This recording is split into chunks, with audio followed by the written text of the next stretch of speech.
Hey guys, tonight we drift into the misty alleyways of medieval Europe where the shadows are long, the air smells like wood smoke, and something worse, and somewhere in the distance, a bell tolls, slowly, dully, a warning. You take a cautious step forward. The cobblestones are slick with recent rain and something vaguely reddish you choose not to investigate.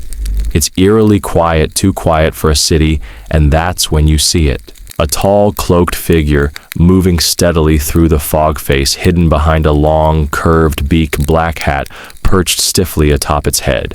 It doesn't speak. It doesn't wave. It just walks calm, slow like death, taking a casual evening stroll. You probably won't survive this. So before you get comfortable, take a moment to like the video and subscribe, but only if you genuinely enjoy what I do here. Also, drop a comment with where you're listening from and what time it is for you. Now dim the lights, maybe turn on a fan for that soft background hum, and let's ease into tonight's journey together. You watch the beaked figure pass. The cloak flutters just slightly leather, glinting in the lamplight. You turn to follow your footsteps soft on the wet stone.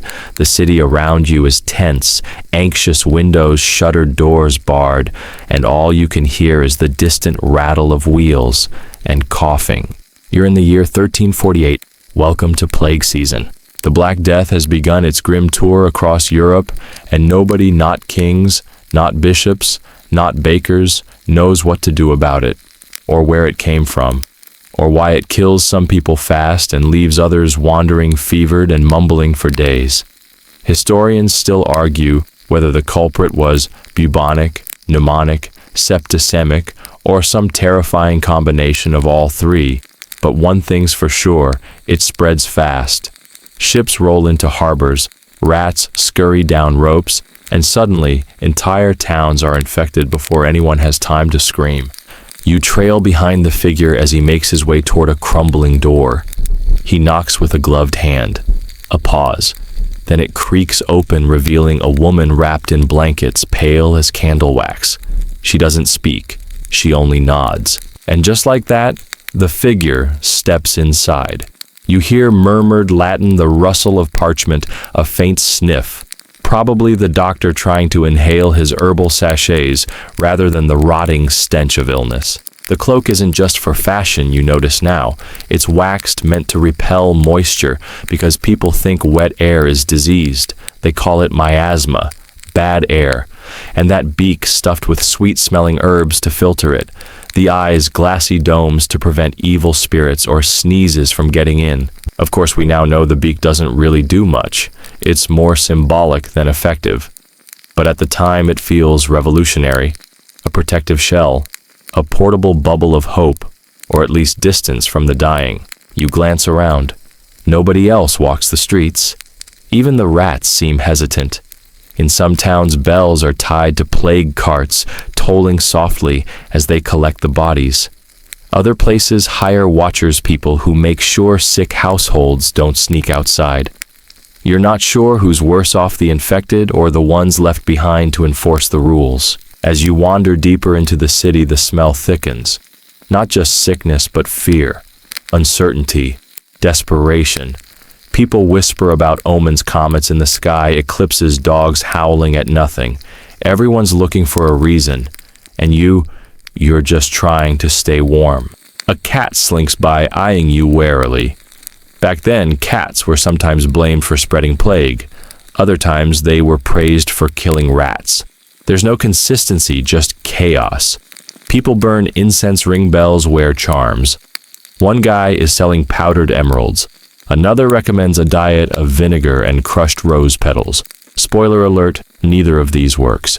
The beaked figure exits the house ahead of you. You notice a new detail, a wooden cane, which he uses to prod patients from a distance.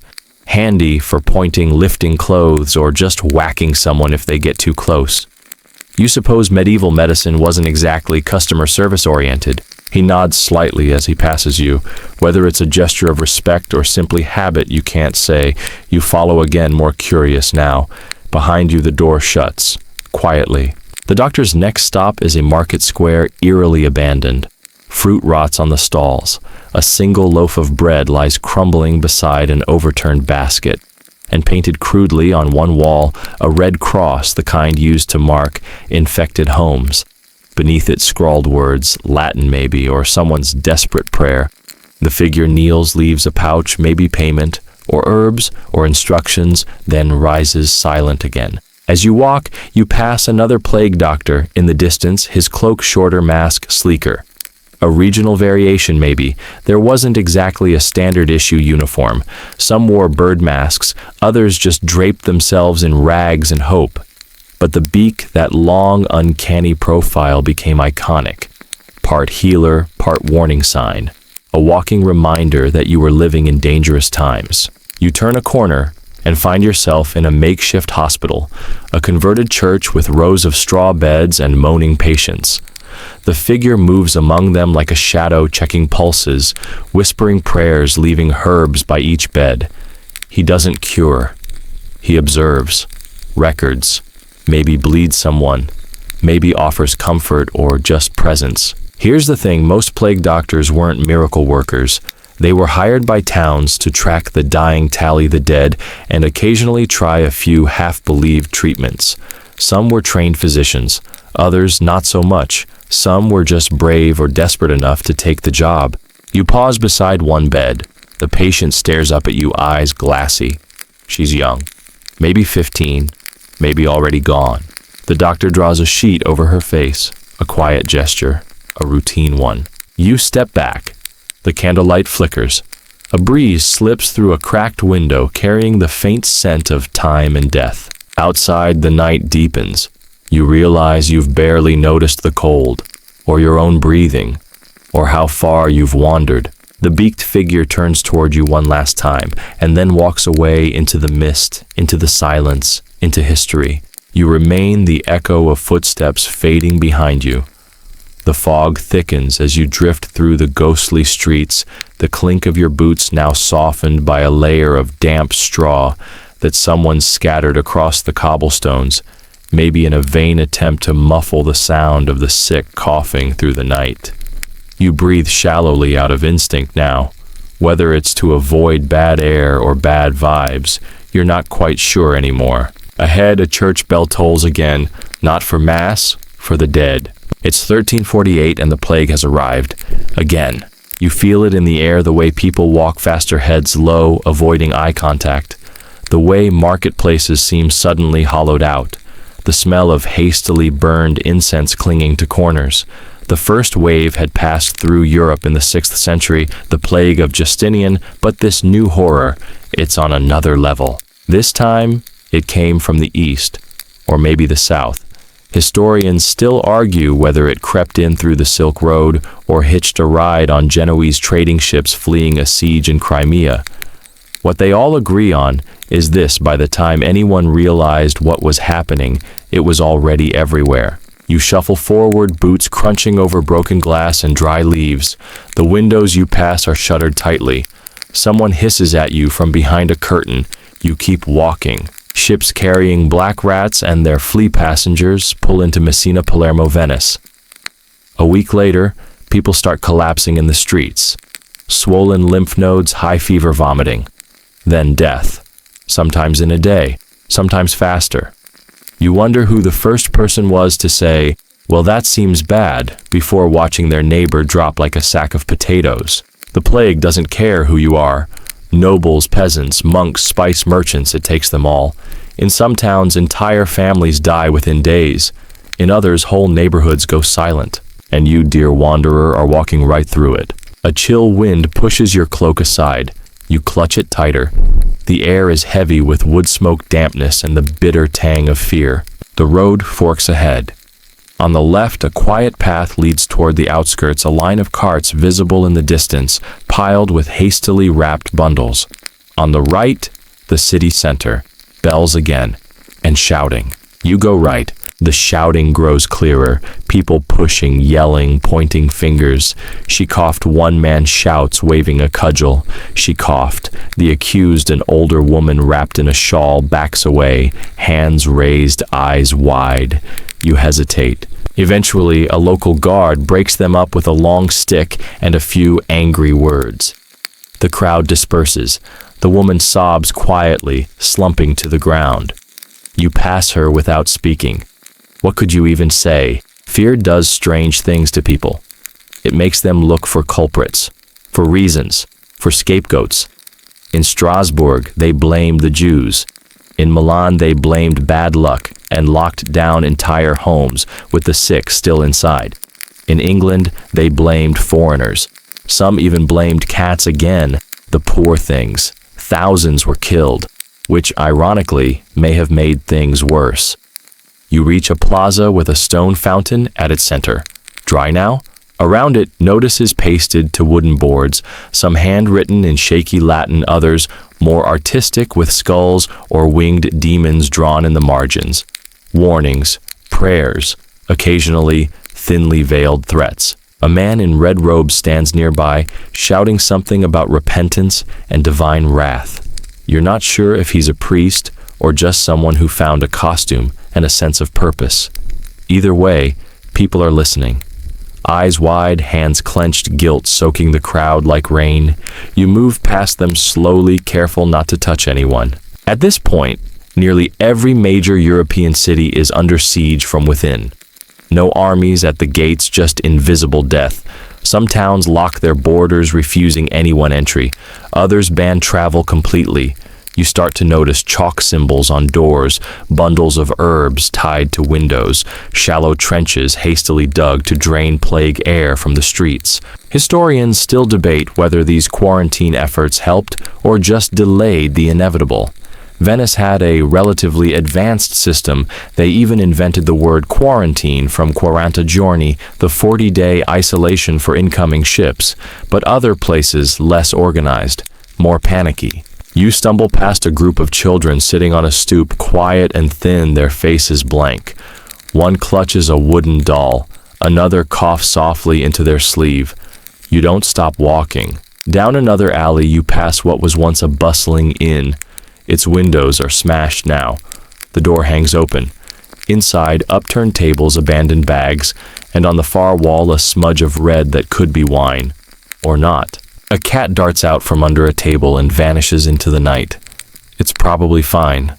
Probably. In the distance you hear a soft chant. Voices low and rhythmic. You follow.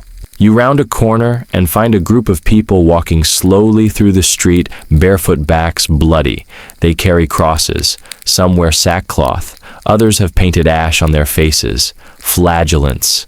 Groups of deeply religious folks who believe the plague is punishment from God. Their solution: walk from town to town, whipping themselves, begging for mercy. It's not effective, but very dramatic. The church is uneasy about them. Sometimes supportive, sometimes banning them outright. Historians argue whether these groups helped spread the plague or merely provided emotional catharsis for scared communities. Either way, you watch as they disappear around a bend, the sound of their chants fading into the fog. You keep walking. Later, you pass a man selling tiny vials, plague elixir, he calls it.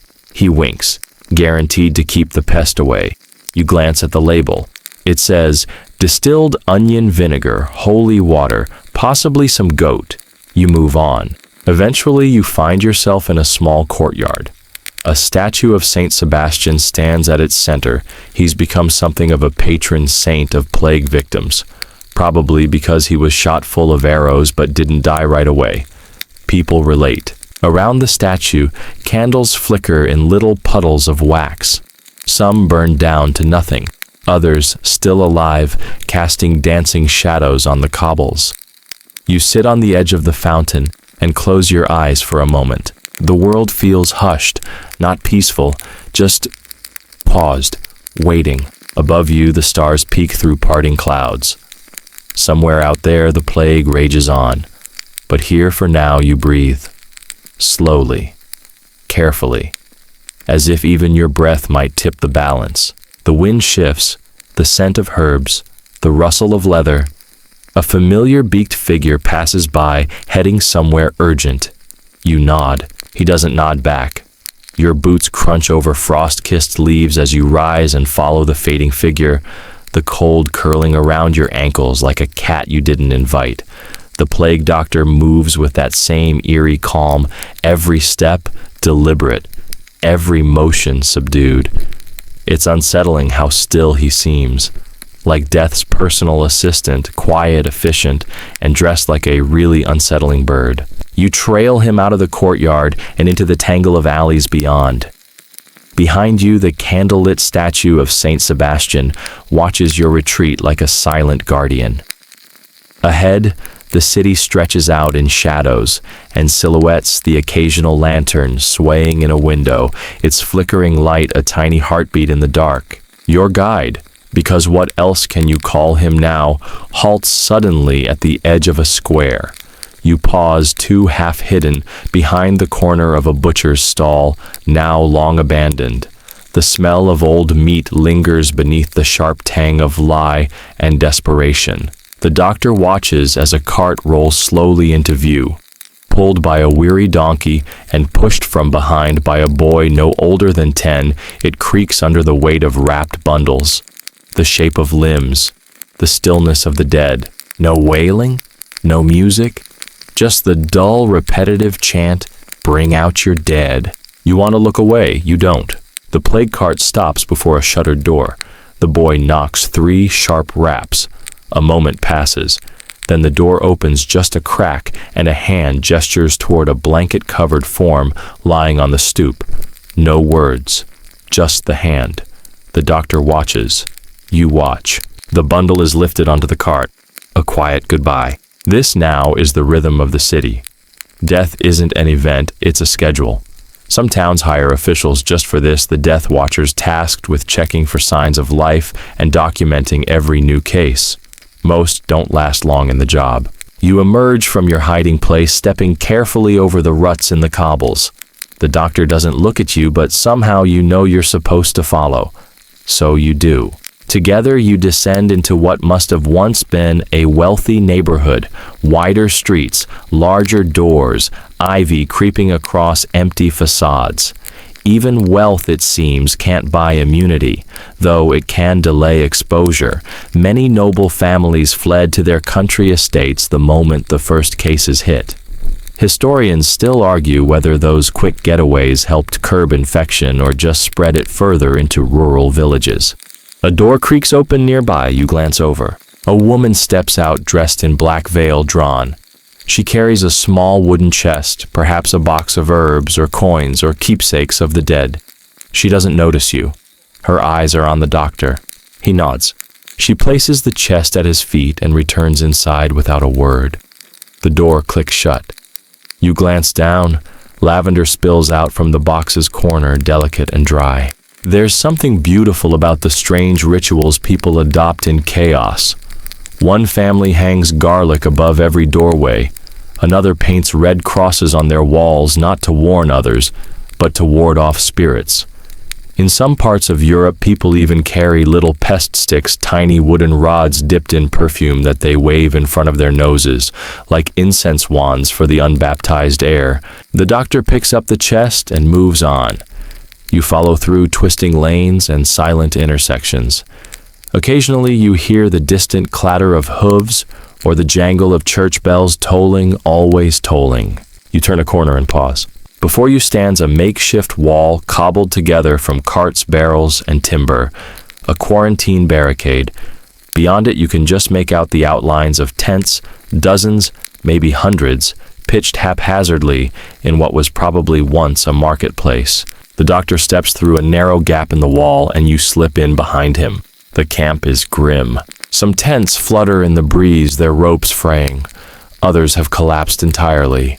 Figures move slowly between them, wrapped in wool and despair.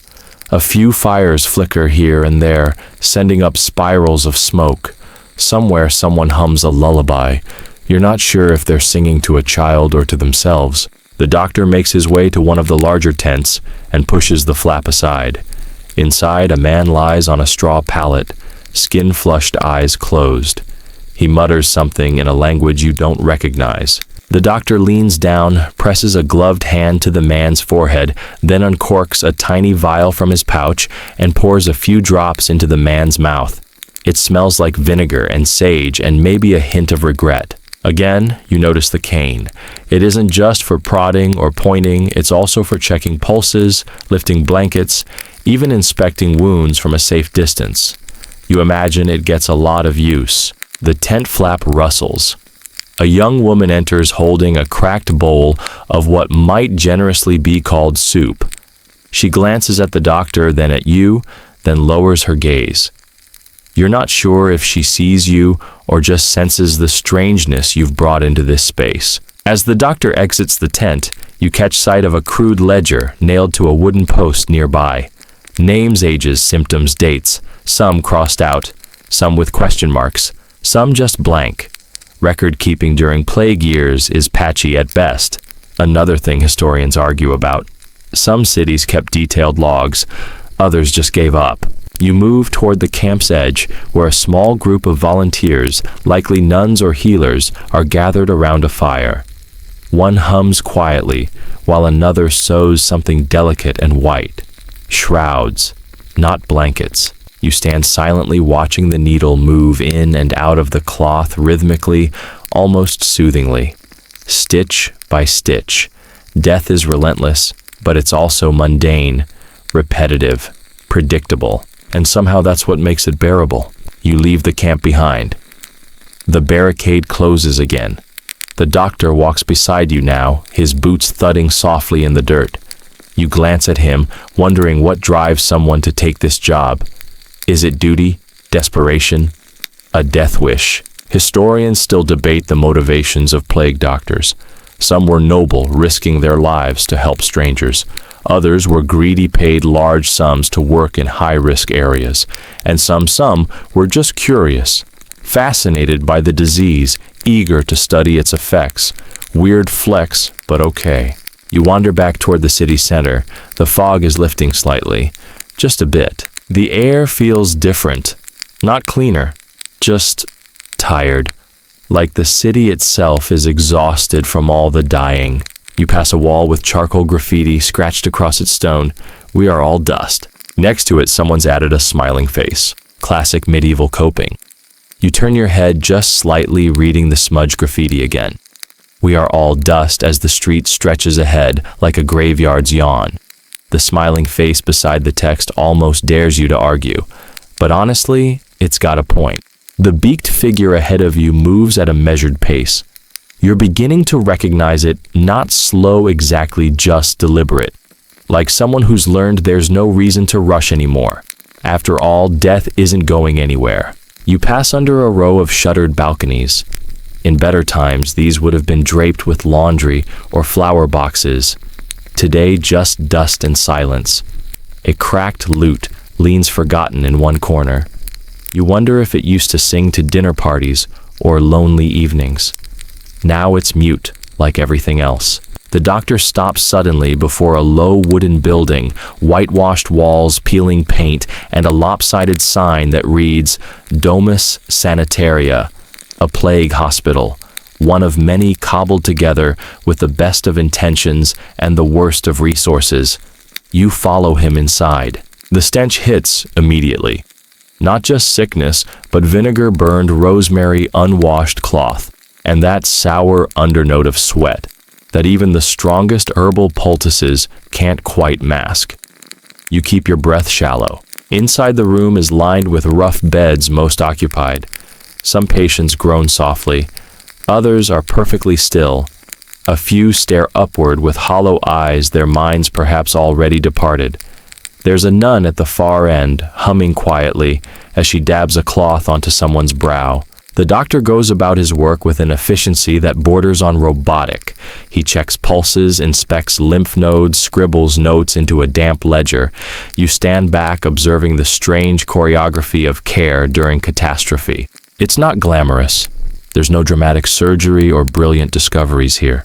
Just wounds cleaned, herbs applied, hands held until the shaking stops. And still, people die. Doctors during this time aren't what you might think. Sure, some had formal university training if you consider humor theory and Galenic principles formal training, but many more were local barbers, apothecaries, or just guys who read one good medical manuscript and decided, yeah, I can fix a lung. The guy beside you, he might be one of the better ones. Or he might just be the one who didn't leave. You pass a shelf stacked with treatment tools, knives, leeches, syringes, little pots of paste with names like balm of mercury or bishop's water. One contains something suspiciously labeled crocodile bile, which, surprise, was actually a thing. People believed it had cleansing powers, probably because it smelled so bad even death needed a break. You move toward a side chamber. There's a single bed here. On it lies a young man, his chest rising and falling in short, tight gasps. His eyes flicker toward you, then back to the ceiling. Beside him, a wooden bowl filled with dried herbs, rue sage, wormwood, anything to mask the scent of decay and make the air less corrupt. You remember now miasma theory, the idea that diseases spread through bad air. It's the dominant medical belief of the time, and it's not entirely wrong, just a bit off the mark. That's why plague doctors wear those iconic beaked masks. The long nose isn't just for the drama, it's a portable air filter. Or so they believed. Inside the beak, a mix of dried flowers, crushed herbs, camphor vinegar-soaked sponges, even ambergris if you're feeling fancy. The goal was to purify the air before breathing it. And bonus, it makes you look like a death-themed masquerade guest from a very cursed opera. The rest of the outfit full coverage, long waxed cloak, gloves, boots, wide-brimmed hat, sometimes even goggles. It's like medieval PPE but fashion-forward and terrifying. You step closer to the young man. He murmurs something. A name, maybe. A memory. His hand twitches once, then falls still. You're not sure if he's sleeping or... The doctor places 2 fingers on the boy's wrist, waits, then silently covers his face with a linen cloth. One more name for the ledger. You back away. The hospital feels suddenly smaller, heavier, like it's pressing inward with every breath. You need air. Outside, the fog has lifted slightly, revealing a nearby garden overgrown with weeds and thistles. You wander through it, finding a bench tucked beneath an olive tree. Its branches twist above you, reaching skyward like they're trying to escape. A gardener crouches in the corner, gently tending a patch of marigolds. A strange choice given everything. But then again, marigolds were believed to have healing properties. Bright, cheerful, defiant. You nod to the gardener. He nods back. Words aren't necessary. The garden smells different from the hospital. Earthy, honest, like life is still trying. And here's the odd thing, sometimes it works. Some people survive the plague. Not many, but some. Maybe their immune system pulls off a miracle. Maybe they were just lucky. Historians still argue whether genetic resistance played a role. But survival comes with its own costs. Fear, guilt, a city of ghosts. You glance down and notice a small stone tucked beneath the bench. Scratched into it is a single phrase in Latin, et hoc transibit. This too shall pass. You'd laugh, but it might turn into a sob, and, frankly, you don't want to freak out the gardener. A bell rings in the distance, soft metallic final. Another soul departing.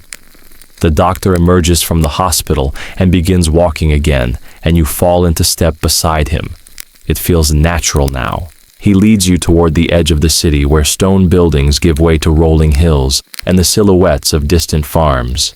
You pass a group of travelers huddled beneath a tree, their wagons loaded with belongings. One woman clutches a rosary so tightly, her knuckles are white.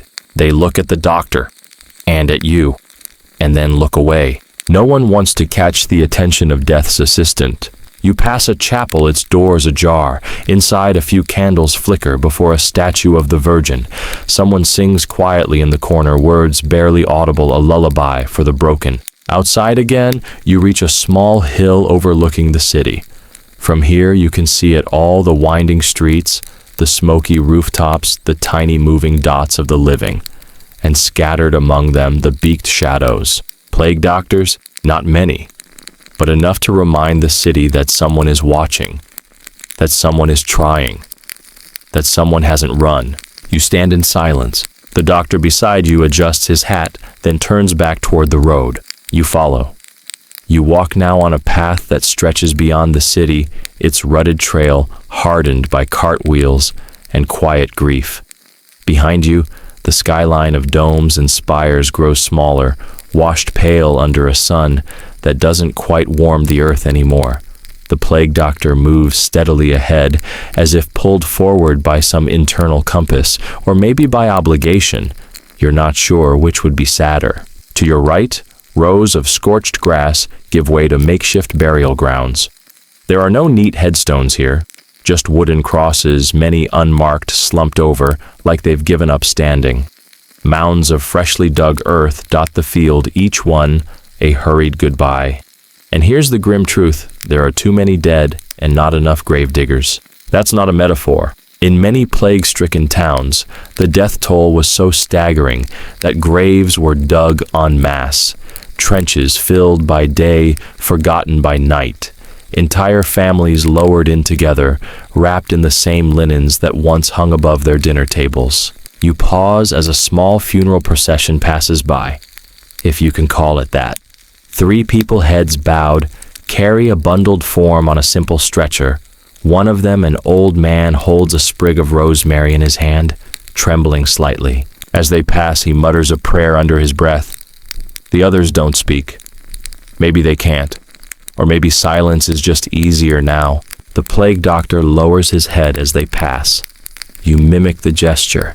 There's something sacred in it, even here, even now. You climb a gentle rise. At the top you see what remains of a monastery. Its outer walls still stand, if unevenly.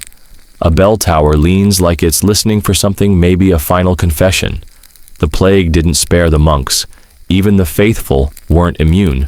Some believed the disease was a divine punishment. Others insisted it was a test. Historians still argue whether the church's response helped or hindered relief efforts. Probably both.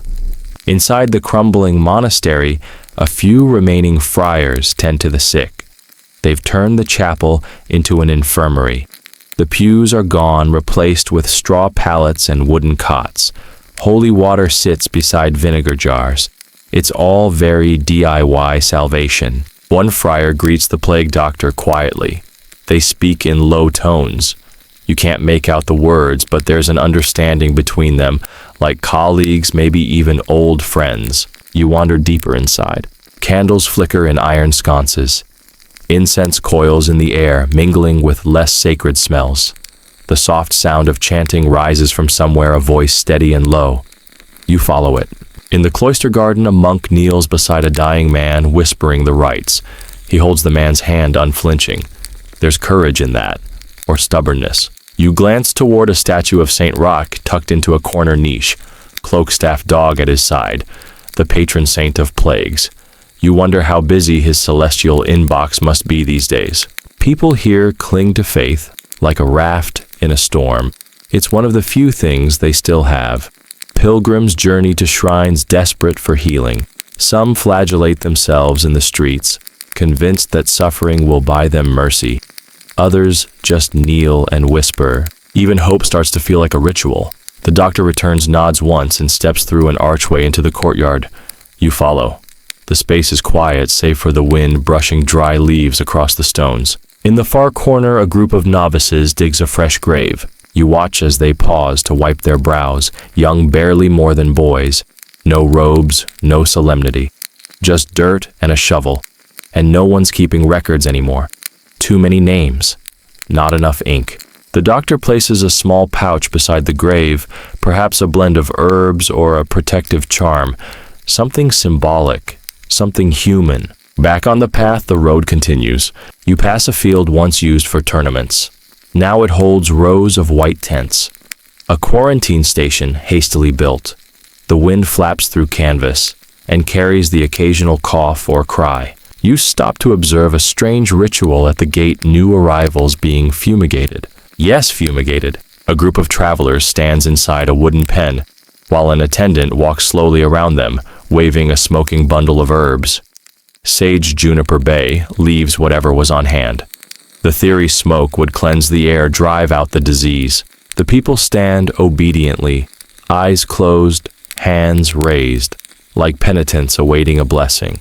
or suspects in a medieval security check. You step closer and notice another detail, a stack of letters pinned beside the tent. Messages from the outside world, notes from family lovers, business partners, most unread, some addressed to the dead. Communication is dangerous now. Some cities ban letters entirely. Others require them to be purified, fumigated, sprinkled with vinegar, or passed through candle smoke.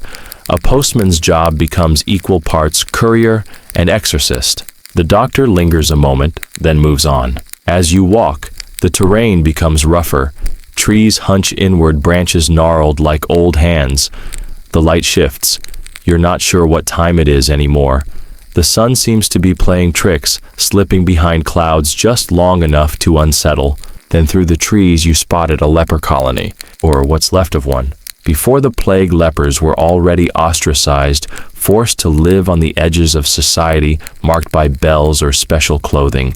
Now, with the Black Death sweeping through, fear of contagion is even stronger. Even the outcasts have been outcasted.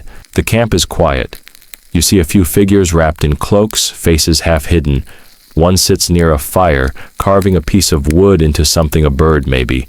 A small mercy of craft in a world that has no use for beauty anymore. The doctor stands at the edge of the clearing, watching.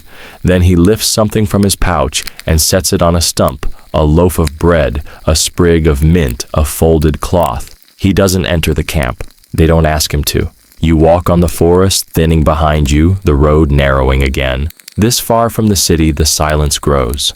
No bells, no cries. Just the sound of your own footsteps and the rustle of the doctor's cloak as it brushes against the weeds.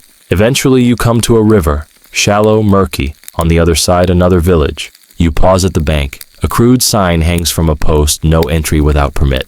Quarantine zones, common now. Some cities wall themselves in. Others build wooden barricades. A few even post armed guards. Fear travels faster than the plague, and bureaucracy tries to keep pace. Historians still argue whether isolation helped or hurt. Sometimes it saved lives, other times it just bought time.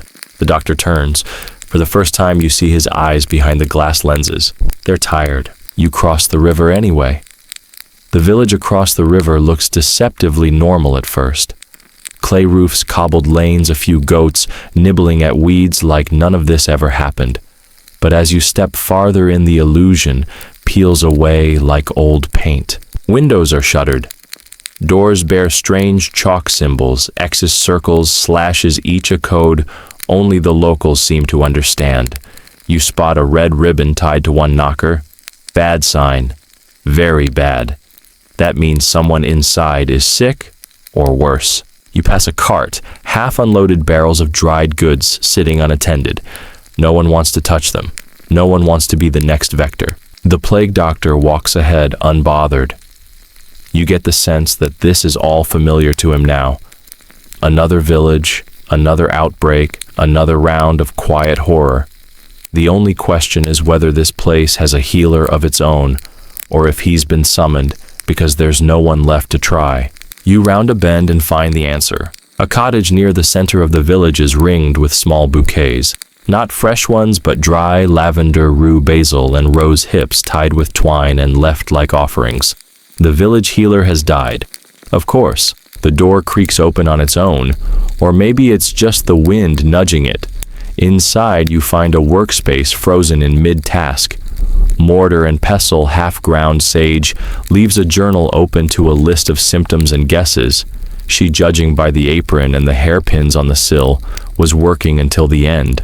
The doctor pauses, sets his bag on the table, and begins quietly reorganizing. You watch him restock the herb jars, line up the vials. It's oddly respectful, like stepping into someone's prayer and finishing the last few words. You notice a detail in the journal's margin, a recipe for a curative tea with a scribbled note. Helps sometimes, when they're not too far gone. The tone is familiar, hopeful, but not diluted. You leave the cottage, following the doctor to a nearby square where a few villagers have gathered. Cautious, distant, eyes full of suspicion. He doesn't speak much, just shows them a small satchel of herbs, mimes how to boil it, gestures to one man how to brew steam over a fire. They nod slowly, absorbing instructions like lifelines. It's not much, but it's something. And these days, something is sacred. Nearby, an old woman sells masks. Not beaked ones, just cloth tied with twine. She's using scraps of fabric and leftover buttons, and each one is unique. A little yellow one has tiny embroidered bees. You're not sure whether to smile or cry. You buy one anyway. The woman smiles but does not touch your hand. There's a myth that villagers during the plague completely lost their minds, that they turned to chaos, violence, madness. And yes, sometimes that was true.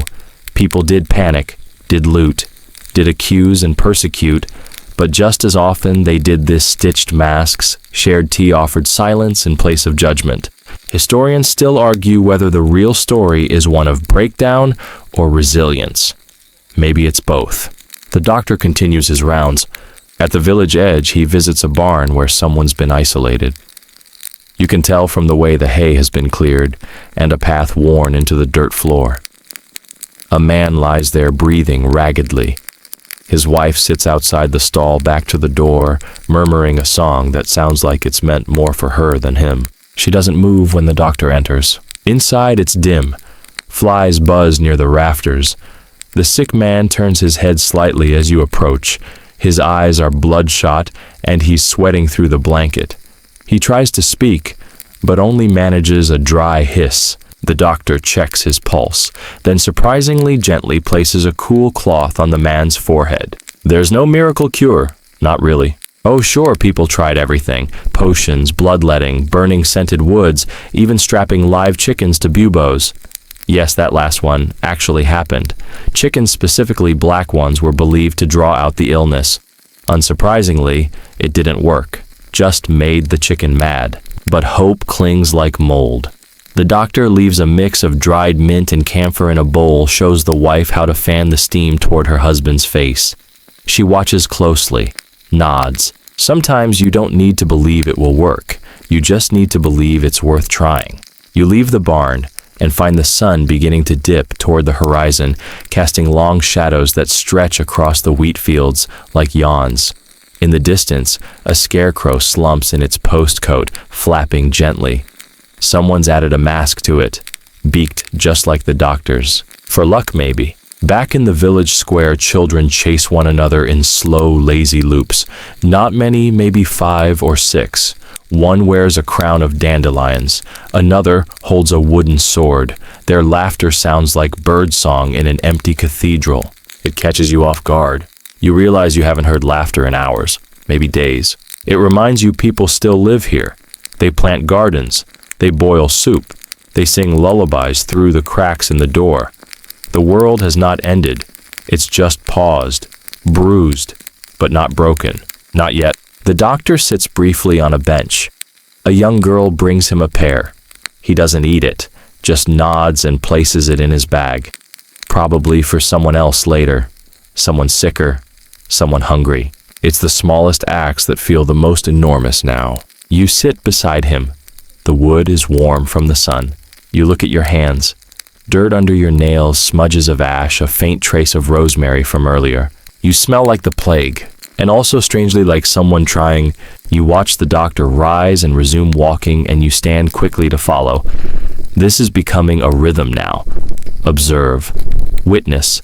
Step forward. As you leave the village behind, a few people wave. Just slightly. Enough to acknowledge the presence of the beaked figure and his quiet shadow you. The road leads toward a valley next. Narrow. Winding. Darker now as the sky begins to deepen into purples and burnt oranges. You think about the healer's notes, the masks, the children's laughter. You carry all of it with you. Behind, the village continues to breathe. Ahead, the journey stretches on. The valley you enter now curves like a cradle, gentle at first, then narrowing until the hills press close together, leaning in like eavesdroppers. Trees arch above the path, some bare, some clinging stubbornly to leaves. The hush deepens. It's the kind of silence that makes your footsteps feel too loud, too alive. The plague doctor walks ahead, steady as ever, staff tapping the earth in a rhythm that never changes. You've noticed that about him, his movements never rush, never drag. It's as if time around him obeys different rules. Or maybe he just understands something you don't. A fox darts across the trail ahead, tail like a brushstroke, gone before you can blink. It's the first animal you've seen in hours, maybe days. In most places, even the dogs and rats have fled or been blamed. Yes, blamed. You remember how rumors spread that dogs or cats carried the plague. In response, thousands of animals were slaughtered in cities across Europe. Ironically, killing off the cats may have made things worse. Rodents flourished carrying their fleas, which carried the real danger. Historians still argue whether that single wave of animal purges helped control the disease, or if it just unleashed more chaos. Either way, it's a rough time to be a cat. The path winds up a slight incline now. Your legs ache, but you say nothing. The doctor doesn't speak either. His presence fills the silence well enough. At the crest of the hill, you come upon a curious sight, a small wooden shack surrounded by wind chimes. Yes, wind chimes. They hang from the eaves, the trees, even the fence posts. Each one is different bone glass, old keys, bits of broken ceramic. When the wind moves through, the sound is eerie and beautiful, like ghosts trying to harmonize. The shack belongs to an apothecary long gone. The door creaks open as you push it gently, half expecting someone to yell. No one does. Inside, the shelves are still full jars of powdered herbs, bundles of dried roots, and several suspiciously labeled bottles. One reads simply, "Snail wine." You decide not to ask. You spot a handwritten pamphlet tacked to the wall, directions for making a plague elixir. It involves vinegar, rose petals, and some ingredient charmingly called dragon's blood, which you hope is just tree resin.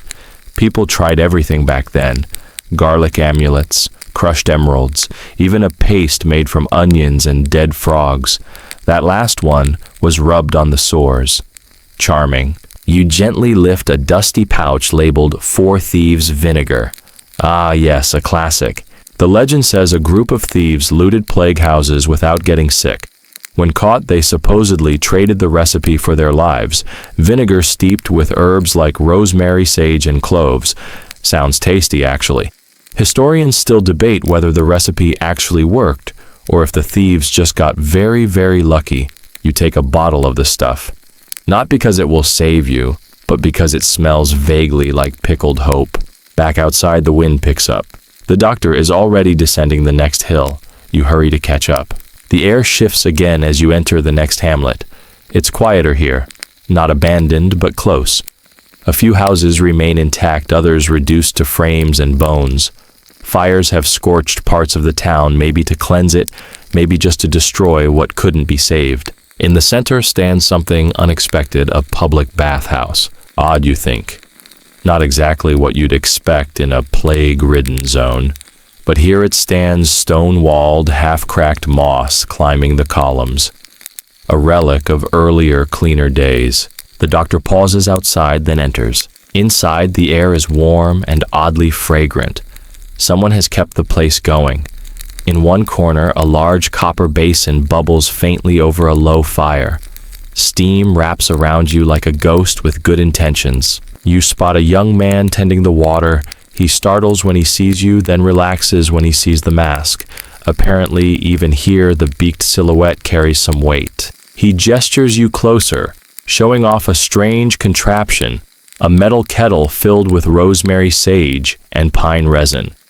As the mixture boils, its vapors drift upward into a fabric hood, some kind of crude inhalation tent. You stick your head in for a moment. It smells like a forest having a nervous breakdown, but oddly pleasant. The theory is simple: good smells purify bad air. And in a time where miasma or poisoned air was blamed for the plague, bathing in scented steam felt like salvation. It wasn't science as we know it, but it was something to believe in. You spot a mural peeling from one wall. It shows figures washing together, laughing, social, alive. A glimpse of what was, before everything turned cautious. The doctor doesn't linger. He takes a small bottle of pine oil from the boy and leaves a coin. Not much, but more than most offer now. You follow him out. Near the town edge stands a single gallows. Nobody swings from it. Not today, but it reminds you of the other side of plague logic. When fear takes hold, so does blame. Foreigners, witches, Jews, travelers, anyone different. Someone must be responsible, right? In Strasbourg, legend says hundreds of Jews were burned alive after being accused of poisoning wells. Some say the authorities allowed it. Others say they encouraged it. Historians still argue how widespread those purges were, but there's no denying panic and persecution were the plague's constant companions. You stare at the gallows. The doctor doesn't. You keep moving. The sun is low now, golden light stretching like melting butter over the fields. You cross a narrow bridge over a stream and find yourself at the edge of a vineyard. Rows of twisted vines climb the hillside, tangled and half wild. Grapes wither on the branches, no one to harvest them. But still, the plants grow, because that's what vines do. They cling, they reach. A lone woman tends to a small patch, snipping away rot and brushing dirt from the roots. She looks up, sees the doctor, and waves. He nods and walks toward her, reaching into his satchel. You think he's going to offer her medicine. Instead, he hands her a tiny brush, horsehair, for dusting mold from grapes. No words pass between them. You stand beside a vine, run your hand gently over a leaf. It's soft, delicate, alive. And somehow, against all odds, so are you. The sky deepens into indigo. The first star blinks overhead. You don't know its name, but you're glad to see it. The plague doctor lights a lantern. Its glow is small, amber, patient. You walk beside it as darkness folds gently over the hills. Darkness falls like a thick quilt, soft, heavy, and absolute. The lantern's golden glow swings gently in the doctor's hand, casting shadows that stretch long and lean across the path. You can hear crickets now chirping out the night's code, joined by the distant hoot of an owl claiming some treetop pulpit. Even the air changes cooler, now edged with the scent of dew moss and distant chimney smoke. You pass a low wall where someone has carved prayers into the stone. Not fancy script, just scratched pleas, names, dates, desperate little notes to whatever might be listening. One reads, "Please save Anna." Another says simply, "Still here." There's something heartbreakingly brave in that, "still here." The doctor doesn't pause. His steps remain constant, though you notice he walks slightly slower now, like he's giving you space to absorb things. You come to a small monastery, nestled against the hill's shoulder. The gate creaks open, and you're greeted by a monk who looks about 100 years old. His robes are patched, his sandals thin, but his eyes are sharp. He bows slightly to the doctor, who returns the gesture. The monastery survived barely. The monks here practice a blend of medicine and prayer, mostly herbalism, some early surgery, and a whole lot of faith. Their garden still thrives, sage thyme, marjoram, and skullcap. The air smells like pizza and purification. You're shown to a crude bench while the doctor and monk exchange hushed words. Something about a boy who came down with fever, then spots. You don't need to hear the rest to know where this is headed. You ask quietly, "How many survived?" The monk just shrugs. There's a phrase etched into a plaque beside the chapel, "Ora et labora," pray and work. In times like these, sometimes that's all you can do. You're led into the infirmary, a long hall lined with cots. Some are empty, others are not. You help the doctor check the patients. He doesn't do much, no magical potions, no divine interventions, just fresh cloths, spoonfuls of water, a pinch of dried feverfew under the tongue. Comfort measures, end-of-life kindness. At one bed, you meet a boy no older than 12. His cheeks are sunken, but his eyes are bright. He asks you point blank if he's going to die. What do you even say? You lie. Of course you do. The doctor pats the boy's hand and leaves a wax doll by his side. Not creepy, not old. New, hand-carved, probably made from a bit of driftwood. It's a tiny figure in a long coat with a sharp little beak. The boy laughs, quietly. You step outside for air. Above, the stars multiply. A sky so full it feels like it might burst. You wonder how many of the people you've seen today will still be here to see tomorrow. You wonder if you'll see tomorrow. This was what life was like in the worst waves of the plague. The Black Death in the 14th century, for example, killed an estimated 30 to 60% of Europe's population. Entire villages wiped out. Cities silenced. Graveyards full. In some towns, the dead outnumbered the living so thoroughly that there was no one left to bury anyone. And yet, people kept trying, kept nursing, kept showing up. You look over and see the doctor crouched beside a small fire. He's removing the mask for a moment, wiping his face. You can't see all of him in the shadows, but you catch a glimpse of his eyes, tired and very, very human. He puts the mask back on and rises. There's one more place to visit tonight. You walk through a stretch of woods. The path is barely visible, just a thread of flattened grass and boot prints. Owls blink at you from branches above silent judges with feathered robes. Eventually you reach a clearing. At its center stands a house mostly intact, though ivy is clawing its way up the walls. A single candle burns in the window. The doctor knocks once. The door opens, and you're greeted by a young woman, pale and wide-eyed. She looks healthy but cautious. Behind her, a man lies on a cot. He groans faintly. Inside the house is scrubbed spotless. Floors swept, linens, fresh bowls of lavender and salt on every sill. This woman has tried everything to protect her home. She lets the doctor in, but only just. You examine the man, her husband, you guess. His fever is high, his lips cracked, buboes swelling beneath his arms. She doesn't cry. She just kneels beside him and fans his face. The doctor mixes something, a tincture maybe, and drips it between the man's lips. You know it won't cure him, but maybe it will ease the pain. Maybe that's enough. You look around and see symbols drawn on the walls, protective runes, bits of Latin, probably copied from an old book or passed down in whispered traditions. People used whatever they had, science, superstition, stubbornness, all of it. One peculiar thing stands out, a bowl filled with coins set on the mantel. Each coin is pierced through the middle and strung together on a wire like a charm. It's an old belief that money pierced and purified could absorb sickness. You'd hang it over a bed or wear it around your neck. Historians still argue whether these charms were cultural holdovers from ancient Rome or born directly from plague-era desperation. Either way, they're oddly beautiful. The woman offers the doctor a small pouch. Payment. He doesn't take it. Instead, he presses a tiny sachet into her hand, something wrapped in red cloth and tied with thread. Probably a bundle of rosemary, sage, and rue. Protection in pocket form. She nods. Doesn't say thank you. Doesn't need to. You leave the house and step into the woods again. The moon is high now, silver and full, casting everything in dreamlight. Even the trees seem gentler under it, like they understand. You sit on a stump while the doctor does something unexpected. He removes his gloves, carefully, slowly.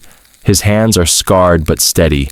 He opens a notebook and scribbles something inside. You inch closer, trying to read it upside down. It says simply, "Today, 3 lived. 2 died. 1 laughed." No grand speeches, no prophecies, just a record of what mattered. You lean back and look at the stars again.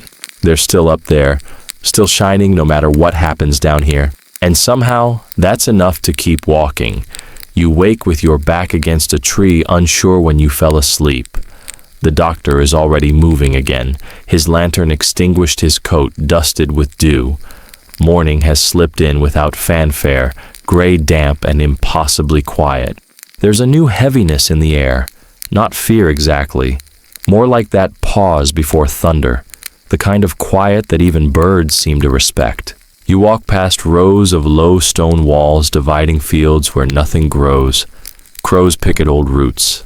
A single scarecrow leans sideways, hat blown off, arms raised like it's had enough of this era. Eventually you reach a larger town. Not a village this time, but something grander. The gates hang askew, like a jaw dislocated by surprise. This place wasn't conquered by war.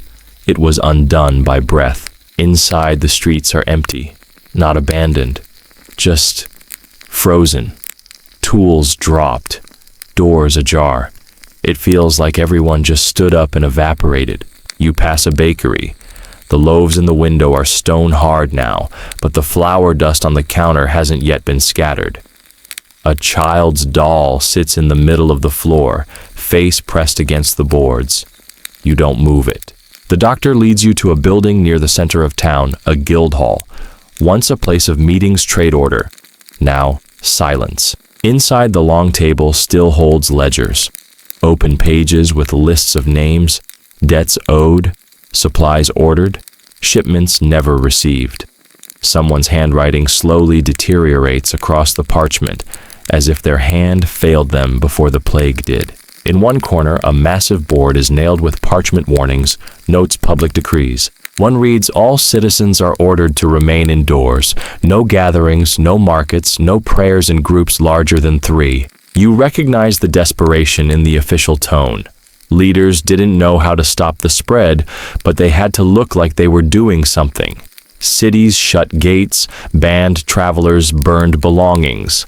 Historians still argue whether quarantine measures helped significantly or just created more fear. In Dubrovnik, centuries ago, a 40-day isolation policy was established for new arrivals quarantina from the Italian 40. The roots of modern quarantine.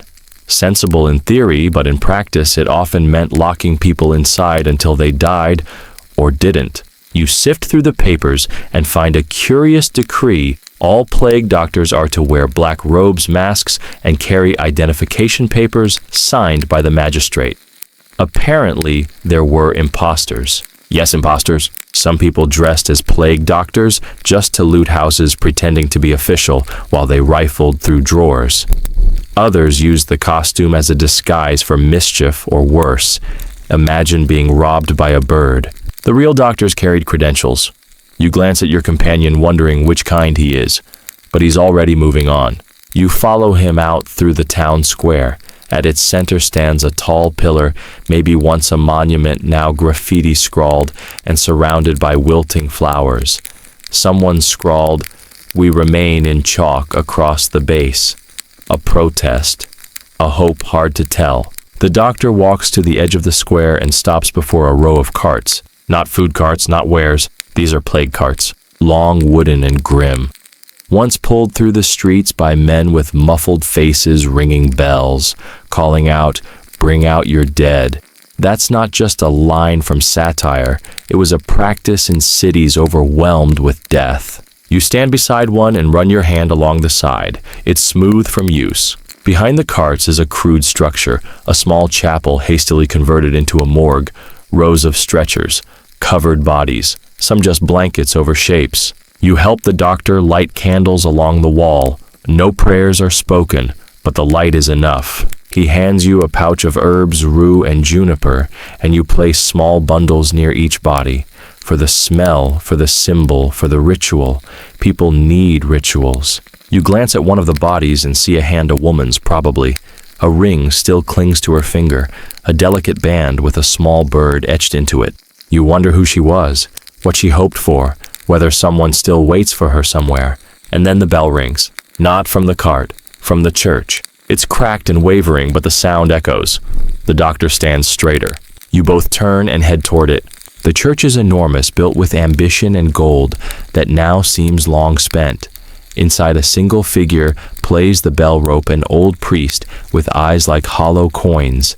He smiles when he sees the doctor, as if recognizing a fellow relic. The church smells of wax and mold. Every second pew is roped off. Some are covered entirely in canvas, likely to discourage sitting too close. You remember that during the plagues, church became both refuge and risk. People gathered to pray even when it was dangerous. Some clergy encouraged distancing. Others packed the pews and called it faith. Historians still argue whether religion helped ease the terror or intensified it. In Milan, interestingly, the archbishop ordered sick families to remain isolated in their homes and have mass delivered to their windows. Innovative, or cruel depending on how you look at it. The priest shows you a set of prayer beads he's been carving, not from wood but from bits of old furniture. "To keep my hands busy," he murmurs, "and my mind quieter." You help light a few more candles.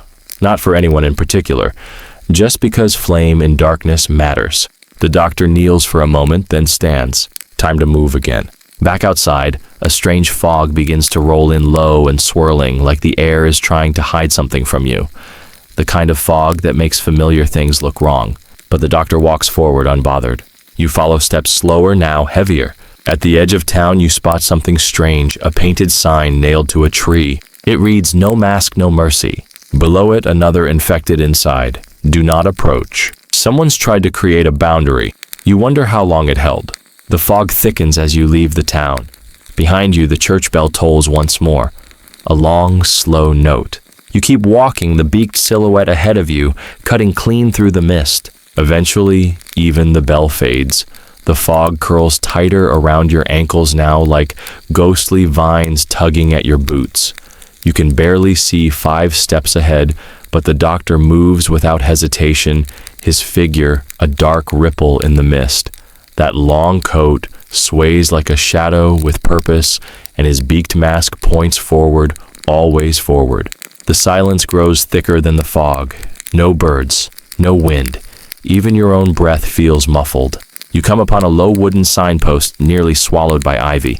Carved into it just one word, Hollowmere, a village name that sounds like it already gave up. As you press onward, the fog parts slowly, and you finally see it, what's left of Hollowmere. This place isn't abandoned so much as paused, like someone hit a divine pause button and everyone vanished mid-step. A bucket tipped over in the square, a broom left propped against a door, a cat naps on a windowsill unbothered by the end of days. You pass the well in the center of town. Someone's chalked a tally mark into the stones for every day they've drawn water. The lines stop after 26. The doctor walks directly to the largest house at the far end of the square, a manor, but barely. The kind of house a wealthy merchant might have once used to flex on his neighbors. Now its windows are shuttered tight, and its garden is overgrown with thistles. Inside, the air is thick with rosemary and fear. A woman meets you at the door, eyes darting beneath a lace veil. She doesn't speak, just leads you upstairs, each creaking step a little louder than you'd like. The patient is lying in a grand bed surrounded by silver-framed mirrors and velvet drapes. A man in his 50s, sweating profusely, his face the color of boiled parchment. On the dresser beside him, a bowl of dried oranges, a crushed pomander, and of all things, a porcelain bird mask. Not practical, ornamental, almost mocking. You catch your reflection in one of the mirrors. Tired, pale, different. The doctor moves with routine grace, washes his hands with wine, checks the patient's pulse, examines the buboes under the arms. The man murmurs something unintelligible. Then louder, "The rats. Tell them to stop squealing." You share a glance with the woman. She looks away. Hallucinations weren't uncommon. High fevers could send the mind spinning. Some people claimed they saw angels, others demons. One man insisted death itself had been offering him tea, Earl Grey specifically. The doctor administers a small vial of something greenish, likely a mix of vinegar, crushed rose petals, and, judging by the smell, camphor. It won't save the man, but it may soften the fall. Historians still argue whether these herbal mixtures had any real effect. Some say it was all symbolic. Others believe certain herbs like myrrh or hyssop did have mild antimicrobial properties. Either way, hope sometimes does more than science. As you wait, you explore the room. In the corner is a shelf lined with leather-bound journals. One falls open to a page titled Household Remedies for Common Plagues. You read, "Place a live toad on the swelling to draw out evil humors. If unavailable, a handful of damp moss may suffice." Toads, really. There's also a peculiar note at the bottom, "Do not trust the red-eyed ferret. It lies." You close the book slowly. This household has seen some things. Downstairs, you step into the drawing room, while the doctor stays behind. On the mantel, a family portrait. The sick man is there, healthy and stern. Next to him, the veiled woman. And between them, a girl, probably no older than 12. She's not in the house now. You find her shoes by the door. Small, scuffed. One has a daisy tucked inside. The woman notices your gaze. She left before the sickness, she says softly. To stay with her aunt. In the hills. You nod. Do you think she'll come back? You want to say yes. Instead, you say, I hope so. The doctor descends the stairs, his hands freshly washed gloves back on. No words are exchanged, just a glance between him and the woman. The kind of glance that says, there's nothing more I can do. Outside again, the fog has begun to lift slightly, enough that you can see the rooftops and weather-worn signs of other buildings. One catches your eye, Hollowmere Apothecary. Inside, it's chaos. Jars, shattered herbs scattered across the floor like confetti at a morbid birthday party. Someone ransacked it. The doctor picks up a small glass vial still intact. He tucks it into a pouch. A rare find. In the corner, a cabinet with drawers labeled in messy Latin. You peek into one and find something strange, a blackened lemon wrapped in lace. Probably once a charm against disease. Now just a sad citrus mummy. There's also a mask, another beaked one, but made of paper, a child's craft complete with painted feathers, a pretend plague doctor. Maybe someone's idea of a joke, or hope. You leave the apothecary and notice something else across the street. A painting, roughly done on the side of a barn.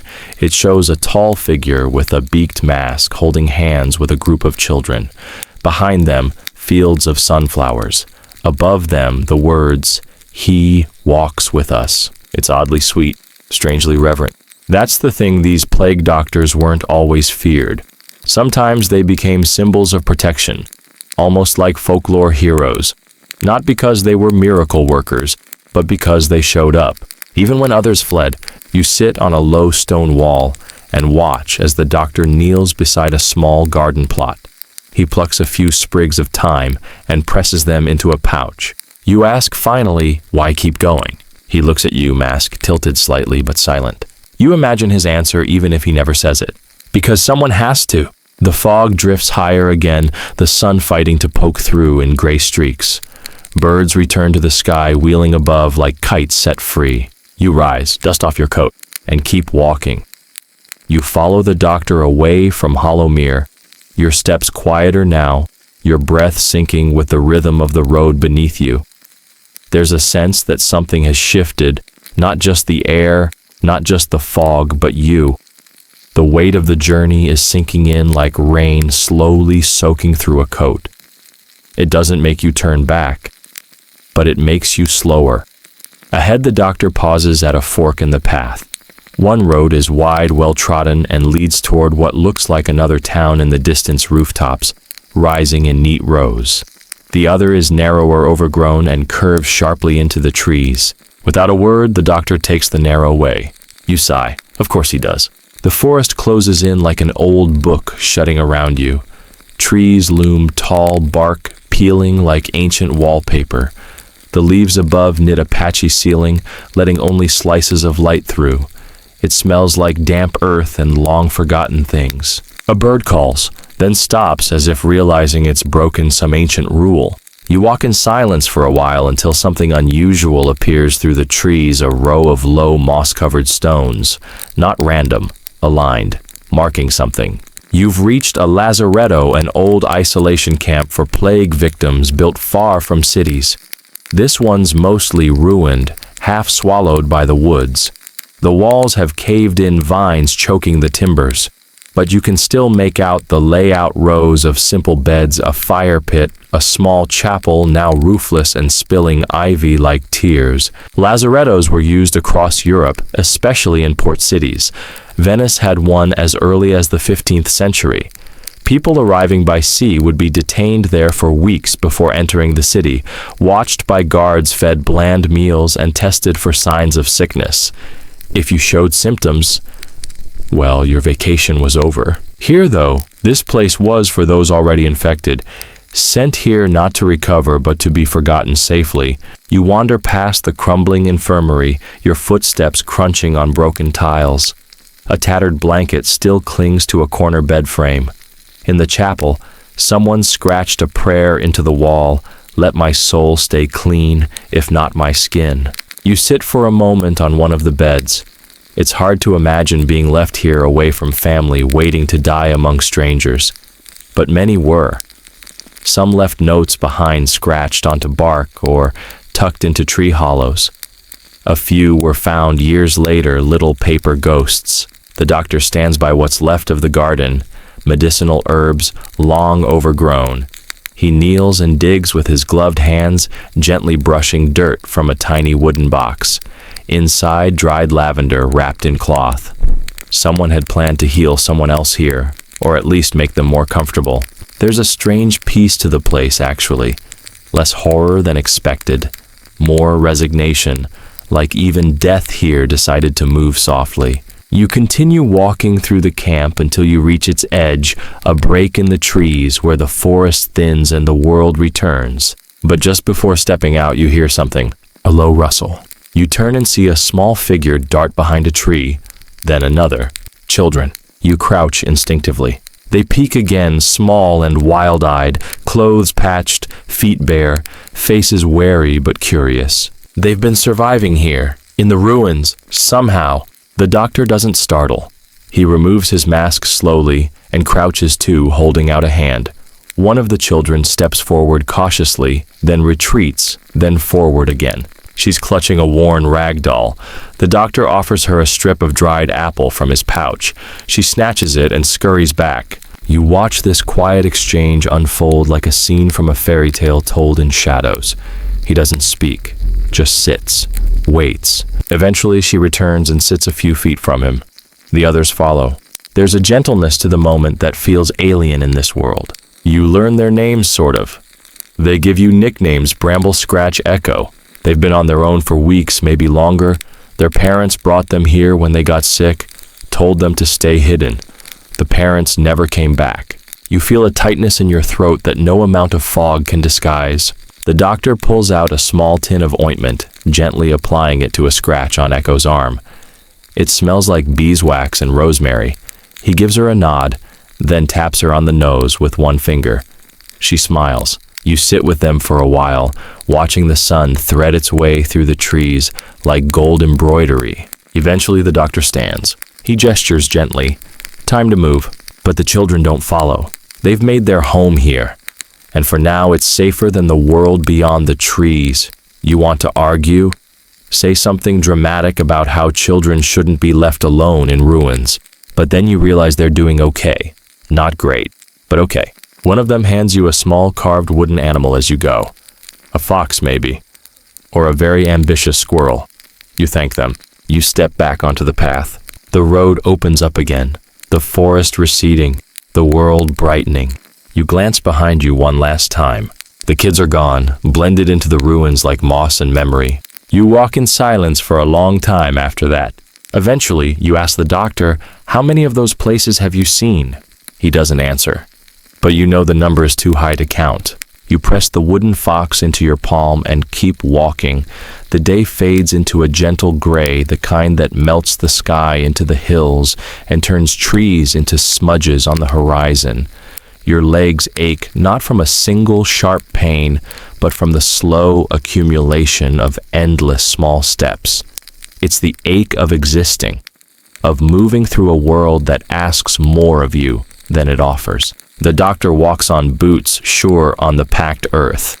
His silhouette is a calm punctuation mark against the rolling fields. You try to match his pace, but your thoughts are heavier than your body now. Ahead lies a walled city, squat and defensive, its stones weathered like a tired face. You recognize the architecture, a mix of Gothic archways and rough wartime patchwork. Cities like this were both proud and paranoid, with gates that promised safety and policies that ensured suspicion.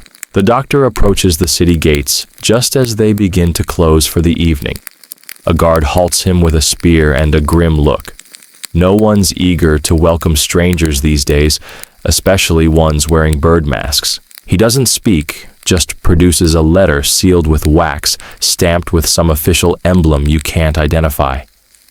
The guard reads it, frowns, then gestures toward a side entrance. No welcome, just an allowance. Inside the city buzzes with a strange energy. Not the hum of life, but the friction of survival. People move quickly, avoiding eye contact. Streets are swept obsessively clean. Cloth soaked in vinegar hangs across doorways like sour streamers. You catch glimpses of chalk symbols on doors, circles, crosses, jagged stars, codes. marks for the dead, for the sick, for the already visited. Historians still argue whether these symbols were organized responses or chaotic superstition. Some say they were part of a controlled mapping system. Others argue they were acts of desperation, families trying anything to ward off fate. You pass a baker's shop. The shelves are bare save for one stubborn roll sitting like a forgotten relic. A sign hangs in the window, "God spare the ovens." A woman rushes by with a cloth wrapped tight over her nose and mouth, clutching a bundle of herbs like a holy relic. She mutters something under her breath, a prayer or a curse you can't tell. The doctor leads you toward the central square. It's been converted into a kind of outdoor triage. Tents flap in the wind. Cots line the cobblestones. Volunteers in patched aprons tend to the groaning mass of patients. The air is thick with antiseptic sweat and the sour tang of boiled onions. Yes, onions. At one time, they were believed to absorb disease. People would slice them and place them around the house, hoping they'd suck up the sickness like little aromatic vacuums. Some even strapped them to their feet. Desperate times make for inventive footwear. You stop beside a tent where a boy, barely a teenager, is being bandaged.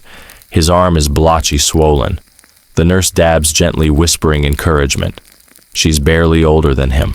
You want to ask her why she does this, why she stays. Instead, you just nod when your eyes meet. She nods back. Respect, recognition. A tiny flicker of solidarity in a world too dark. The doctor disappears into one of the larger tents. You wait outside, eavesdropping as another conversation unfolds nearby. Two men, voices low, argue about something called plague money. Apparently, people are marking coins with slashes or soaking them in vinegar before exchanging them. A homemade economy of fear. Historians still debate whether currency really spread the plague. Some claim the bacteria could survive on metal long enough to infect. Others suggest the risk was exaggerated. But in times like these, logic takes a back seat to fear.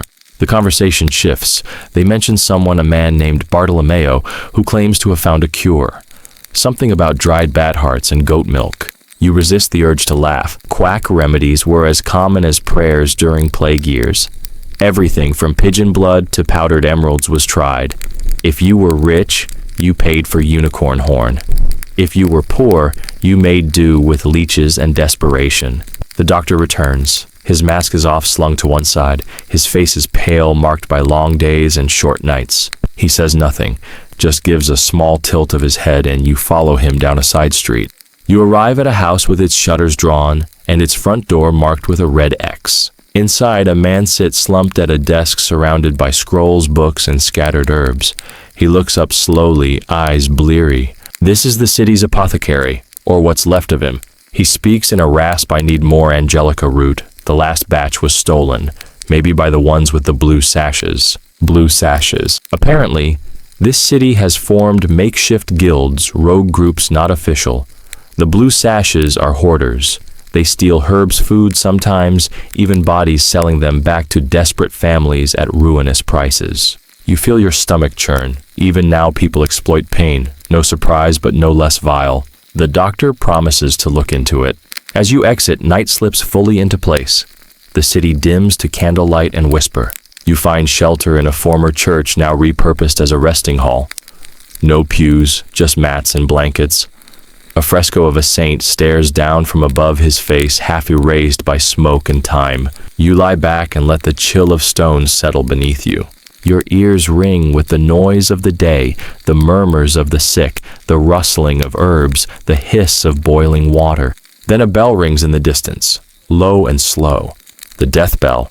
1 ring, 2, 3, it keeps going. You count to 14 before it stops. 14 new souls. You close your eyes. Outside, the city exhales another day into darkness. You wake to the hollow clink of metal against stone. Morning comes slow in the city, like it's testing whether it's worth the effort. Pale light filters through cracks in the boarded windows, and somewhere beyond the walls a rooster crows like it doesn't know any better. The doctor is already up, cleaning his tools. The soft scraping of steel on cloth fills the space, steady and focused.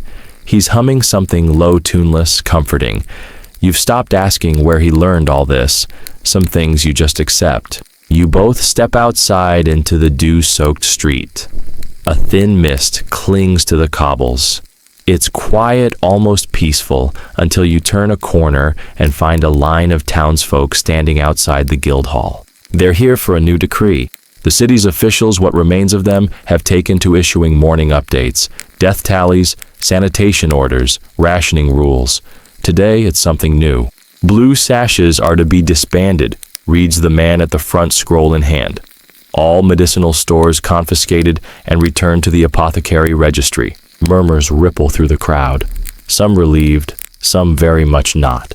You glance around and spot two figures lurking near a shuttered bakery, blue sashes tied around their arms. They disappear the moment your eyes meet. The doctor doesn't react. He just begins walking. You trail him as he ducks into the narrow, crumbling alleys behind the square. The scent of garbage and mildew is stronger here. Rats skitter along the walls. Laundry hangs from windows like faded flags of surrender. Eventually, he stops in front of a wooden hatch. He knocks 3 sharp taps. A woman opens it. Mid-40s, eyes tired but alert. Her name's Lise. She's a midwife by trade turned underground healer when the guilds collapsed. The doctor hands her a pouch. Inside, Angelica root poppy extract, dried wormwood. Careful, he murmurs. They're watching. She nods. I'll trade what I can. People are scared. You help her unpack jars labeled in scrawled handwriting, most with faded ink. One reads for sleep when dreams are loud. You pocket that one just in case. She tells you the blue sashes started as protectors. At first, they brought food, herbs, even firewood. But as things got worse, desperation made them greedy. They hoarded, they bartered, they threatened. You ask why the city doesn't just round them up. Because sometimes, she says, they're still the only ones who show up. A beat passes. That hangs in the air longer than you expect. Historians still argue whether groups like this were survivalists, vigilantes, or proto-paramedics. Some cities banned them outright. Others quietly relied on them when officials vanished. Survival didn't always come from where you expected it. You leave Lisa's hatch and follow the doctor through a shortcut to the cemetery wall. The graveyard is full, literally. There are no open spaces left, so the city's taken to vertical burials, stacking bodies in narrow trenches, separating them with quicklime and wood. You watch as a pair of grave diggers masked in rag-soaked cloth lower another shrouded figure down. The gravedigger mutters, running out of lime too.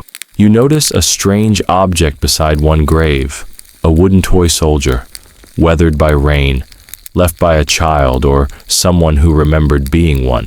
Further on, you reach a makeshift memorial wall, scraps of parchment nailed to the stone, names, prayers, sketches. Someone's drawn a crude Beak mask in charcoal. Beneath it, "Thank you, Crow Doctor." The doctor stares at it for a long time. Doesn't say a word. You whisper, "Is that you?" He shrugs, but you catch the corner of his mouth twitch, the closest thing to a smile you've seen from him. He reaches into his satchel and pulls out a small vial, leaves it at the foot of the wall. No label, just a gesture. As you move back toward the city square, the sky shifts. A storm is coming. The wind picks up, pushing against your coat. You see townsfolk rush to close shutters, pull laundry inside, tie down loose carts. A shopkeeper curses the timing.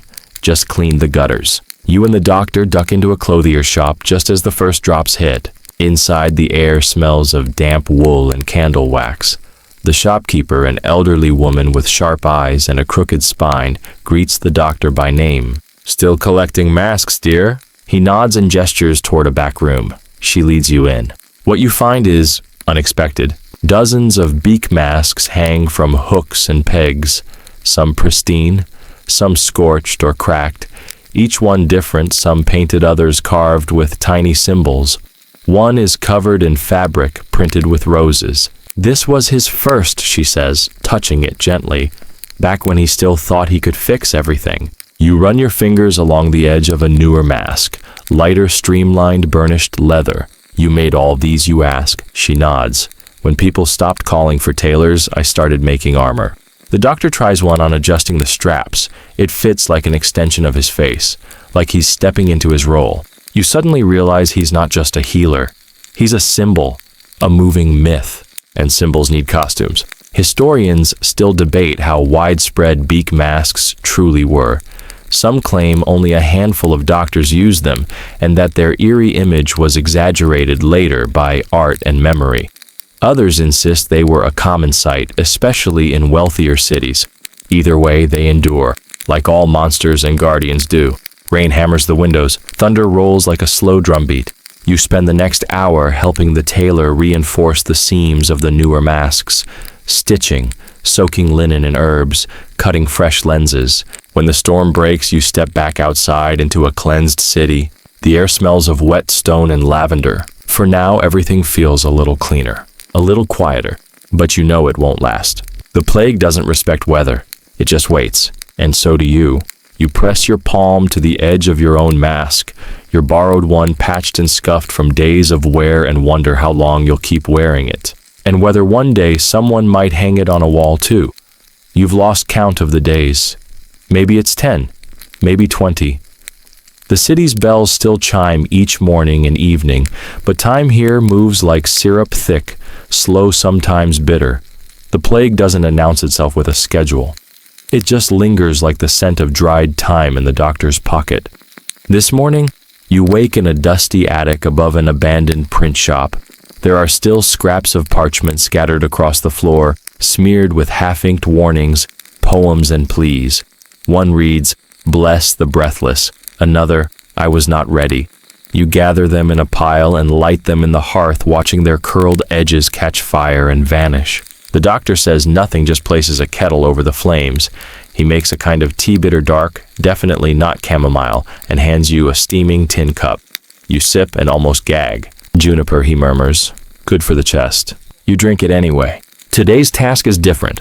You're not tending to the sick, you're not collecting herbs, you're investigating a death, or more precisely, an odd one. The magistrate's clerk sent word early. A corpse was found behind the chapel, untouched by rats or rot, dressed in mourning black, and clasping something in both hands. When you arrive, you see the body hasn't been moved. That's strange enough. Usually corpses disappear fast, sometimes for burial, sometimes for less polite reasons, but this one lies peacefully face upward, pale as a wax doll. You kneel. Her eyes are closed, her lips slightly parted as if about to speak. In her left hand, she clutches a small crucifix. In the right, a tiny cloth pouch tied shut. The doctor cuts it open carefully and spills the contents into his palm. Dried petals, lavender, chamomile, and something else, gray, crumbly, sharp-edged. "Bone, you ask?" He frowns. "Teeth," he corrects. "Child's." A breeze passes through the alley, just cold enough to make your spine twitch. These kinds of bundles weren't uncommon. Folk charms, protection spells, grief tokens. Some people believed burying a child's teeth would ensure they returned in the next life. Others thought they warded off spirits. Historians still argue whether this practice was rooted in Christian syncretism or lingering pagan rituals. The doctor gently covers the woman's face with a cloth and stands. Let's see where she came from. You spend the next few hours asking questions. It turns out she was a widow recently evicted. Her landlord caught the plague and shut his entire estate down, leaving tenants to scatter. She had no children left, no family. No one really noticed she was gone. You find her room above a bakery that smells permanently of smoke and flour. There's little inside, just a cot, a chipped mirror, and a single page pinned to the wall. The handwriting is delicate, curved. "If my bones don't rest, let my dreams carry me." You sit in silence for a long time after that. There's no report to file, no mystery to solve. Just a woman who died quietly and held her story in her hands. Back outside, the city feels heavier than before. Even the birds seem quieter. Or maybe you've just stopped listening. The doctor is already walking again. He always walks. This time, you pass the edge of the city and head into the meadows beyond. Fields once full of workers and song are now home to rows of white tents. Another quarantine camp. At the gate, a guard checks your papers. The doctor flashes his seal. Yours is stained and slightly torn, but the guard waves you through anyway. He's wearing 2 scarves and smells strongly of garlic. Why garlic, you ask later. The doctor replies, because no one wants to get close to a man reeking of stew. He doesn't laugh, but you do. Inside the camp, the world shifts again. This isn't a place for dying, not yet. Here, people cling to the middle space, sick but not gone, pale but not ghostly. You meet a teacher trying to keep her students calm. She's drawn a hopscotch grid in the dirt and is coaxing 2 children to play. You help a boy write a letter to his sister. He doesn't know if she's alive, but he wants her to know he still remembers her song, the one about the rooster and the moon. You find a man painting faces on rocks, little expressions, smiles, yawns, wide-eyed surprise. He gives you one. Yours is sleepy with crooked eyebrows. You pocket it carefully. Historians still argue whether quarantine camps helped or harmed more. Some cities saw outbreaks worsen inside their walls. Others managed to keep infections contained barely. It depended on space, resources, leadership, and luck. Mostly luck. Back in the city that evening, the doctor stops by the chapel. You sit outside while he enters. You watch a stray cat stalk a pigeon. The pigeon watches back, unimpressed. Eventually, the cat loses interest and walks away. A man nearby is playing a lute with only 3 strings. The tune is wobbly but soothing. You hum along. When the doctor returns, he's holding something. A journal. He hands it to you without explanation. Inside, the pages are filled with careful drawings of plague masks, herbs, skeletal diagrams, strange weather patterns, and tally marks. You recognize the handwriting from the widow's room. This was hers. She'd been tracking symptoms, herbal treatments, even dreams. One entry reads, "Saw the crow again. He carried a lantern full of fog." Another lavender seems to soften the pain, or at least sweeten the air. You close the book gently. She wasn't just waiting to die. She was trying to understand, to leave a breadcrumb trail for someone else. You wonder if that someone was you. Night drapes itself slowly over the city, like a tired mother tucking in her children. You climb to the roof of an old guild hall, the highest place you can find. From here, you see the winding streets, the sagging buildings, the candlelight flickering like stars that never made it to the sky. The doctor sits beside you. He doesn't speak. But after a while, he reaches into his coat and pulls out 2 hard candies, bright red, wrapped in crackly wax paper. He offers you one. "Don't tell anyone," he says. And finally, he smiles. The sky is quiet tonight, not silent. There's always something stirring but quiet in that deeply still way, like the air itself has paused to listen. Somewhere in the city, a dog barks. A shutter creaks. But up here on the roof of the guild hall, you hear mostly your own breathing and the slow rustle of your coat in the wind. The doctor hasn't moved in a while. You think maybe he's dozed off, mask tilted to the side, chin tucked slightly into his collar, like a crow with nowhere else to fly. You don't wake him. Instead, you stare down at the streets, soft lit and sleepy, and let your thoughts wander. You remember how this all began. The bell ringing, the warnings, the strange masks and their haunting silhouette, the sense of time bending of your old life folding into something foreign, and yet somehow you're still here, still walking, still listening, still learning. This morning, the city received word from the coast. A ship arrived with healers aboard, real ones trained in Salerno, wearing clean robes and bearing letters from their university. The news spread like warm bread, fast and full of hope. People leaned from their windows to shout it to neighbors, joy cracked with disbelief. But when the ship docked, there were only 4 of them. One limped, another wore gloves stained brown, and they'd come not to save the city, but to study it. Data, one of them, said, "This place is valuable." The townsfolk didn't know how to respond to that. Neither did you. So you left the docks and didn't look back. Later you find the doctor in the back room of an apothecary boiling resin over a low flame. He's silent, but his motions are swift and sure, as if he's racing something invisible. He's preparing a new batch of plague masks. You help cut cloth liners while he blends herbs, rosemary, thyme-dried rose petals. You ask why the petals. "Smell matters," he says simply, "even when you're dying." That somehow hits harder than it should. You pause, inhale, and realize you've grown used to the scent of mold and vinegar and old worn gloves. The idea of flowers feels foreign, almost scandalous. but the aroma rises as the mixture warms something delicate curling under the decay. You carry the finished masks to a nearby shelter. It's full tonight. Families packed into corners, eyes rimmed red, coughing into cloth scraps. But they take the masks. They hold them like gifts, like blessings. A child reaches out and touches yours. "Are you the bird doctor?" You hesitate. "Yes," you whisper, even though it's not true.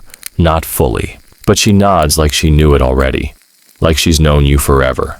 There's a rhythm to days now. You clean wounds. You make tea. You pull the dead gently from their beds. You light candles in windows and scrape dried herbs from their jars. You fall asleep to the sound of your own heartbeat and the slow breath of a man who never stops moving.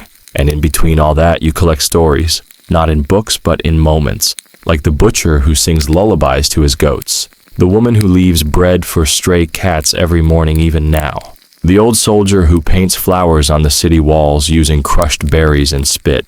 Historians still argue whether cities ever truly returned to themselves after the Great Plagues, whether recovery meant restoration or simply the slow, quiet birth of something new. The answer, of course, depends on which story you're reading, or whose bones you're walking over. In the attic, you light a small oil lamp. You're surrounded by old journals, dried flower bundles, cracked bottles with faded ink labels, lungwort, pennyroyal, grief root. You find the widow's journal again. Her final entry reads, "I dreamed of crows again. This time, they carried light." You close the book and whisper it to the night. You don't tell the doctor.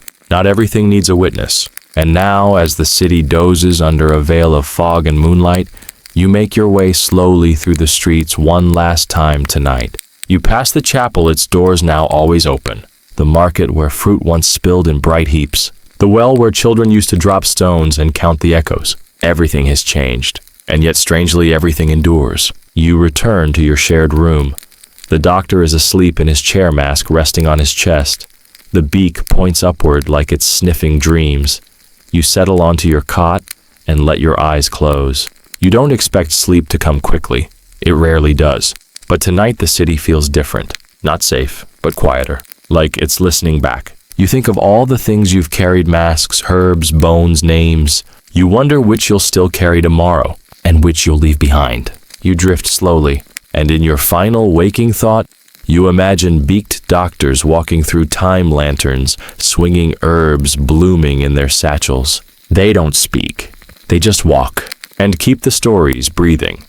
The night stretches long now, like a shawl pulled over tired shoulders. The story is done. The streets of the plague city have quieted.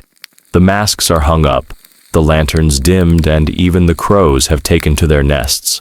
You lie there in your bed, maybe it's your real bed, or maybe just the soft place in your mind where you go when the world feels a little too loud. The hum of a distant fan, the faint rustle of a blanket, the hush of a room settling into sleep. Let your breathing slow. Let it match the slow rhythm of a city resting just for a while. You're not in the alley anymore, or the apothecary, or the tent full of strangers trying not to be afraid. You're safe, you're warm, and the ghosts of the story, those tired doctors, those brave midwives, those flickering candles in forgotten windows, they're fading into gentle memory now. Not gone, just quieter. And maybe somewhere deep in your sleep you'll walk with them again. Not to cure anything, not to fix what cannot be fixed. Just to keep company, just to carry the story forward. The beak mask rests now. So do you. Everything else can wait. Sweet dreams, Crow Watcher. You made it through the night.